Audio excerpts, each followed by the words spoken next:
India இந்த வருஷம் பாத்தீங்கன்னா 85வது இடத்துல இருந்து 77வது இடத்துக்கு வந்திருக்கு.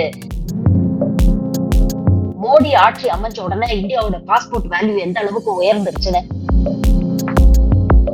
நான் வந்து இந்தியன் பாஸ்போர்ட்டை காட்டினாலே நீங்க என்ன மோடியுடைய நாட்டுல இருந்து வரீங்களா அப்படின்னு என்ன கேட்பாங்க. இங்க இருக்கக்கூடிய சுற்றுலா தலங்களுடைய நிலைமை நம்ம யோசிச்சு பார்க்கணும். எங்கேயாவது ஒரு சுற்றுலா தலம் ஒழுங்கா மெயின்டைன் பண்றாங்களா? இதெல்லாம் பார்க்கக்கூடிய வெளிநாட்டவர் எப்படி இங்க வருவாங்க? ஒரு பக்கம் என்ன சொல்லுவாங்க, இந்த சங்கீஸ் எல்லாரும் நல்ல செழிப்பா வாழ்ந்துகிட்டு இருக்கிறாங்க, அதனாலதான் இந்த நிலைமை அப்படின்னு சொல்லுவாங்க. இந்தியாவில இருந்து வெளிநாட்டுக்கு டூரிஸ்டா போகக்கூடிய எண்ணிக்கை நாளுக்கு நாள் அதிகரிச்சுக்கிட்டு இருக்கு. உண்மையிலே பாஜக அரசாங்கம் நம்ம நாட்டுடைய மதிப்பை உயர்த்தணும்னா அதுக்காக மோடி பிளைட் ஏறி ஊர் ஊரா போய் எல்லாரையும் கட்டி பிடிக்கணுங்கிற அவசியமே இல்லை. முதல்ல நம்ம நாட்டுல கான்சென்ட்ரேட் பண்ணுங்க. நம்ம நாட்டுல எத்தனையோ வளங்கள் இருக்கு. வணக்கம் நேயர்களே, இது ஷர்மிளா டாக்கீஸ். நான் உங்கள் டாக்டர் ஷர்மிளா. இன்னைக்கு ஒரு செய்தி பார்க்க முடிஞ்சது சோசியல் மீடியால. அதாவது வருஷம் ஹென்லே அப்படிங்கிற ஒரு நிறுவனம் வந்து பாஸ்போர்ட் ரேட்டிங், உலக அளவில் இருக்கக்கூடிய நாடுகளோட பாஸ்போர்ட் ரேட்டிங்கை ரிலீஸ் பண்ணுவாங்க. அதுல இந்தியா இந்த வருஷம் பாத்தீங்கன்னா 85வது இடத்துல இருந்து 77வது இடத்துக்கு வந்திருக்கு. கிட்டத்தட்ட உலகத்துல இருக்கக்கூடிய 59 நாடுகளுக்கு விசா இல்லாம விசா ஃப்ரீ என்ட்ரியோ இல்ல விசா ஆன் அரைவல் என்ட்ரியோ கொடுக்குறாங்க. இதுல வந்து மலேசியா, தாய்லாந்து போன்ற நாடுகளும் அடக்கம் அப்படிங்கிற ஒரு செய்தி வந்தது. இதை வச்சு வந்து ஒட்டுமொத்த சங்கி கூட்டமும் சோசியல் மீடியால கொண்டாடிட்டு இருக்காங்க. பாத்தீங்களா, மோடி ஆட்சி அமைஞ்ச உடனே இந்தியாவோட பாஸ்போர்ட் வேல்யூ எந்த அளவுக்கு உயர்ந்துருச்சுன்னு. இத பத்தி பல பிரபல நடிகர்கள், இந்தி நடிகர் அக்ஷய்குமார் எல்லாம் வந்து ஒரு காலத்துல பேசியிருக்கிறாரு. நான் வந்து இந்தியன் பாஸ்போர்ட்டை காட்டினாலே நீங்க என்ன மோடியுடைய நாட்டுல இருந்து வரீங்களா அப்படின்னு என்ன கேட்பாங்க அப்படின்னு மோடிக்கு வந்து பயங்கர பில்டப் எல்லாம் வந்து கொடுத்திருக்கிறாங்க. ஆனா இதோட இன்னொரு ஆங்கிள் என்ன அப்படிங்கறத நம்ம யோசிச்சு பார்க்கணும். இந்த அளவுக்கு பெருமைப்பட இல்ல கொண்டாடப்பட வேண்டிய விஷயமா இது அப்படின்னு கேட்டீங்கன்னா இல்ல. கொஞ்சம் யோசிக்க வேண்டிய நிறைய விஷயங்கள் இருக்கு.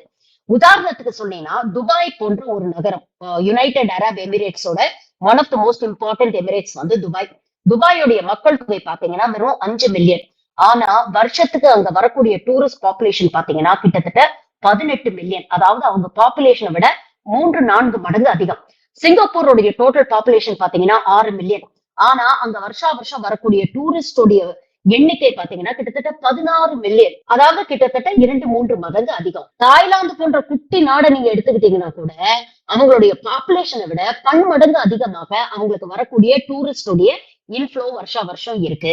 ஆனா இந்தியா போன்ற மிகப்பெரிய ஒரு நாடு, உலகத்திலேயே பாப்புலேஷன் நம்ம கிட்டதான் ஜாஸ்தி. 140 கோடி மக்கள் நம்ம வாழ்ந்துகிட்டு இருக்கோம். அவ்வளவு பெரிய நிலப்பரப்பு இருக்கு, அவ்வளவு சுற்றுலா தலங்கள் இருக்கு, ஒரு கல்ச்சரல் டைவர்சிட்டி இருக்கு. இந்தியாவுக்குள்ள பார்க்க வேண்டிய எத்தனையோ விஷயங்கள் இருக்கு, அற்புதமான அருமையான விஷயங்கள்லாம் இருக்கு. ஆனா வெறும் 9 மில்லியன். இது இனி வரும் காலங்கள்ல இன்னும் கணிசமா குறையும் அப்படின்னு சொல்றாங்க. ஏற்கனவே பெரிய பெரிய நாடுகள் US, UK போன்ற நாடுகள்லாம் பாத்தீங்கன்னா டிராவல் அட்வைசரியில என்ன சொல்றாங்க, India is not a safe place to travel. அதுவும் குறிப்பாக பெண்களுக்கு பாதுகாப்பு இல்லாத ஒரு சூழல் தான் இருக்கு. அதனால பெண்கள் தனியா இந்தியாவுக்கு டிராவல் பண்ணாதீங்க அப்படிங்கிற ஒரு சுற்றறிக்கையை வந்து தொடர்ந்து விட்டுக்கிட்டு இருக்கிறாங்க. இது மட்டும் இல்ல, தொடர்ந்து சமூக தளத்துல பாத்தீங்கன்னா தினம் ஒரு வீடியோ வைரல் ஆயிட்டு இருக்கு. ஒரு பக்கம் பாத்தீங்கன்னா கவர் யாத்ரா அப்படிங்கிற பேர்ல KFC-ல பூந்து அடிக்கிறாங்க. இது எங்களுக்கு சாவன் மாசம், இந்த டைம்ல நீங்க நான்வெஜ் சாப்பிடக்கூடாது அப்படின்னு கடையை பூந்து அடிக்கிற வீடியோ. ஒவ்வொரு நாளும் ரயில்வேஸ் எவ்வளவு மோசமா இருக்கு, டிராவல் எவ்வளவு அன்கம்ஃபர்டபுளா இருக்கு, எப்படி கூட்டமா ஆடு மாடு மாதிரி ஏறி போறாங்க, இது போன்ற வீடியோஸ். இன்னொரு பக்கம் பாத்தீங்கன்னா மத கலவரங்கள், சிறுபான்மையினர் போட்டு அடிக்கிறது, இதெல்லாம் வந்து சோசியல் மீடியால வைரல் ஆயிட்டு இருக்கு. இன்னொரு பக்கம் இங்க இருக்கக்கூடிய அரசியல் தலைவர்கள், மத குருமார்கள்லாம் பேசக்கூடிய வெறுப்பு பேச்சு.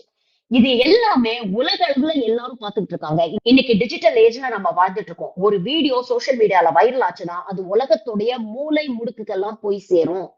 அங்க இருக்கக்கூடிய மக்கள் இந்தியாவை பத்தி என்ன ஒப்பீனியன் ஃபார்ம் பண்ணுவாங்க அப்படிங்கறத யோசிச்சு பாருங்க. இதெல்லாம் பத்தி இந்த அரசு கவலைப்படுற மாதிரியே தெரியல. இப்படிப்பட்ட ஒரு இமேஜ இந்தியாவை பற்றி நம்ம உருவாக்கணும்னா அப்ப வெளிநாட்டுல இருந்து இங்க வரக்கூடியவங்களுக்கு நம்ம நாட்டை பத்தி என்ன மதிப்பு இருக்கும், நம்ம நாட்டுக்கு வரணும்னு எப்படி தோணும். இது ஒரு பக்கம். இன்னொரு பக்கம் நீங்க பாத்தீங்கன்னா இந்தியாவில இருந்து வெளிநாட்டுக்கு போறவங்களுடைய எண்ணிக்கை இன்னைக்கு அதிகரிச்சிருக்கு. இந்தியால இருந்து வெளிநாட்டுல போய் செட்டில் ஆறவங்களை பத்தி நான் சொல்லலைங்க. இந்தியாவில இருந்து வெளிநாட்டுக்கு டூரிஸ்டா போகக்கூடிய எண்ணிக்கை நாளுக்கு நாள் அதிகரிச்சுக்கிட்டு இருக்கு. இங்க இருந்து வட மாநிலங்களுக்கு ஒரு காலத்துல நம்ம சம்மர் ஹாலிடேஸ்ல டூர் எல்லாம் போயிட்டு இருந்தோம். ஆனா இப்ப வட மாநிலங்களுக்கே போறதுக்கு யாரும் விரும்புறது இல்ல. வட மாநிலங்கள்ல இருந்து தென் மாநிலங்களுக்கு வர்றதுக்கு யாரும் விரும்புறது இல்ல. எல்லாருமே சிங்கப்பூர், தாய்லாந்து, வியட்நாம் அப்படின்னு ஊர் சுத்தணும் அப்படின்னு நினைக்கிறாங்க. ஒரு பக்கம் என்ன சொல்லுவாங்க இந்த சங்கீஷ், எல்லாரும் நல்ல செழிப்பா வாழ்ந்துகிட்டு இருக்கிறாங்க, அதனாலதான் இந்த நிலைமை அப்படின்னு சொல்லுவாங்க. ஆனா உண்மை அது இல்ல. இங்க இருக்கக்கூடிய சுற்றுலா தலங்களுடைய நிலைமை நம்ம யோசிச்சு பார்க்கணும். எங்கேயாவது ஒரு சுற்றுலா தலம் ஒழுங்கா மெயின்டைன் பண்றாங்களா? எங்க பார்த்தாலும் ஒரே குப்பை, பேசிக் பாத்ரூம் ஃபெசிலிட்டிஸ் கூட இல்லாத ஒரு நிலையில தான் பல சுற்றுலா தலங்கள் இருக்கு. ஒழுங்கான சாப்பாடு கிடைக்க மாட்டேங்குது. முதல்ல கனெக்டிவிட்டியே இல்ல. பல இடங்களுக்கு easy road connectivity, flight connectivity இதெல்லாம் இருந்தாதான் மக்களுக்கு போகணும்னு தோணும். இங்க என்னடானா கட்டப்படுற பாலங்கள்லாம் இடிச்சு விழுந்துகிட்டு இருக்கு. பேசிக் கம்யூனிட்டிஸ் இல்ல, பாதுகாப்பு இல்ல. முக்கியமா இங்க இருக்கக்கூடிய இந்தியர்களே பெரும்பாலும் இந்த விஷயங்களை தான் காரணம் காட்டுறாங்க. தினம் தினம் சோசியல் மீடியால பதிவுகள் வருது. இதெல்லாம் பார்க்கக்கூடிய வெளிநாட்டவர் எப்படி இங்க வருவாங்க? இப்ப இந்த ஹெல்ல இண்டெக்ஸ் ரிப்போர்ட்டுக்கு வருவோம். 59 நாடுகளுக்கு இந்தியாவுக்கு விசா ஆன் அரைவல் இல்ல விசா ஃப்ரீ டிராவல் கொடுக்குறாங்க அப்படின்னு சொல்றாங்க இல்லையா? அதற்கு முக்கியமான காரணம் என்னன்னா, இங்க இருந்து வெளிநாடுகளுக்கு போகக்கூடிய டூரிஸ்ட் பாப்புலேஷன் மிக மிக அதிகம். இந்தியாவுல இருக்கிற இடங்களை சுத்தி பார்க்காம வெளிநாட்டுக்கு போறதுக்கு தான் அதிகம் விரும்புறாங்க. அப்ப வெளிநாட்டுக்கு போறாங்கன்னா அந்தந்த நாட்டுக்கு அது வருமானம். ஒரு பக்கம் நம்ம நாட்டை சுத்தி பார்க்க வரவங்க ரொம்ப குறைவா இருக்கிறாங்க. நம்ம நாட்டுக்கு டூரிசம் மூலமா பெரிய வருமானம் வருது இல்ல. இன்னொரு பக்கம் நம்ம நாட்டுல இருக்கக்கூடிய அதிகம் பேர் வெளிநாடுகளுக்கு சுத்தி பார்க்க போறாங்க. அப்போ ஒரு பக்கம் நமக்கு வருமானம் குறைவா வருது, இன்னொரு பக்கம் நியாயமா நமக்கு வர வேண்டிய வருமானத்தை வெளிநாட்டுக்கு நம்ம தாரவாத்து கொடுத்துக்கிட்டு இருக்கோம். இந்த 59 நாடுகள் ஃப்ரீன்னு சொல்றாங்களே, இதுல மலேசியா, தாய்லாந்து இன்னும் பல ஒரு சில நாடுகளை தவிர ஏதாவது பெரிய கண்ட்ரி இருக்கான்னு யோசிச்சு பாருங்க. US, UK, Canada, Australia, Japan, south Korea எந்த நாட்டுக்குமே விசா ஆன் அரைவலோ விசா ஃப்ரீ என்ட்ரியோ இல்ல. அதுக்கு காரணம் என்ன தெரியுமா? உலகத்திலே டூரிஸ்டா போயிட்டு டூரிஸ்ட் பீரியட தாண்டி அதிகம் ஓவர் ஸ்டே பண்ணக்கூடிய மக்கள் இந்தியர்கள். அதனால அவங்க மேல வெளிநாட்டவருக்கு அதிகமா நம்பிக்கை வர மாட்டேங்குது. அதனாலதான் இந்த சங்கிங்க உருட்டுற மாதிரி இந்தியா மிகப்பெரிய விஸ்வகுரு ஆனாலும் இன்னும் பெரிய பெரிய நாடுகளுக்கு விசா ஆன் அரைவலோ இல்ல என்ட்ரி ஃப்ரீ விசாவோ நமக்கு கிடைக்க மாட்டேங்குது. இது எல்லாத்தையும் பத்தி சங்கி கூட்டம் பேசவே பேசாது. ஹெல்ல இண்டெக்ஸ்ல பாருங்க, 85வது இடத்துல இருந்து 77வது இடத்துக்கு வந்துட்டோம். 59 நாடுகளுக்கு விசா ஃப்ரீ டிராவல் நமக்கு இருக்கு. முதல்ல விசா ஃப்ரீ என்ட்ரி அப்படிங்கறதே தவறு. நீங்க எந்த நாட்டுக்கு போனாலும் ஒரு குறிப்பிட்ட காலகட்டத்து வரைக்கும் தான் நீங்க டூரிஸ்டா அந்த நாட்டுக்குள்ள தங்க முடியும். அதுக்கப்புறம் நீங்க ஓவர் ஸ்டே பண்ணீங்கன்னா உங்களை வெளியேற்றிடுவாங்க. ஆனா ஒரு செய்தியை வச்சு எப்படிப்பட்ட ஒரு நரேட்டிவா ஒரு கருத்தாக்கத்தை செட் பண்றாங்க அப்படிங்கறத பாருங்க. உண்மையிலே பாஜக அரசாங்கம் நம்ம நாட்டுடைய மதிப்பை உயர்த்தணும்னா அதுக்காக மோடி பிளைட் ஏறி ஊர் ஊரா போய் எல்லாரையும் கட்டி பிடிக்கணுங்கிற அவசியமே இல்ல. முதல்ல நம்ம நாட்டுல கான்சென்ட்ரேட் பண்ணுங்க.